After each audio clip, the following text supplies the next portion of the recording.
Fix mengadu dekat Solos 7 gram. Ramai dah bencikan dia. Angkat dulu. Dekat Mythic lah. Laju lah terbang.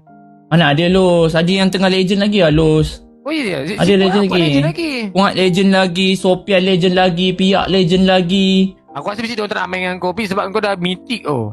Entah Alo, diorang dah benci aku lah Los. Tak sumpah Los. Aku dengan ketiadaan kau Los, ramai benci aku dah sekarang Los Gentle. Aku buat diorang sakit hati dengan aku lah Los.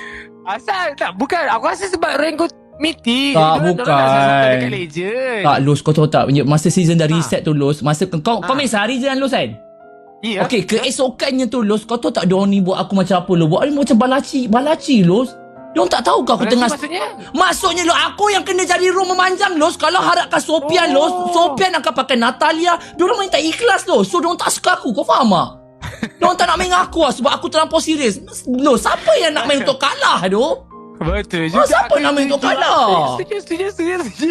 So diorang tak suka lah dengan aku punya tindakan semua tu. Aku suka mengatur diorang, dia tak suka.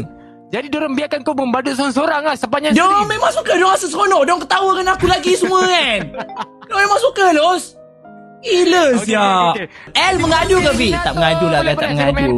Okey je, tak mengadu pun. Flashback. Tak, aku rom.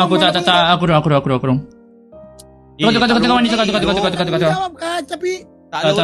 Aku rasa aku tak boleh gendong lah parti ni, serius. Aku tak boleh gendong parti ni. Kenapa kau tak boleh gendong? Aku tak boleh gendong. Tak, sebab tank tak ikhlas, Balerik semua, aku tak suka. What the heck? Tank Tak boleh. Tak apa. Aku rom. Tak apa. Aku dah biasa jadi pelacur. Tak apa, okey je. Relax. Okey je. Bilangnya, guys. Waduh. Kita kalah dengan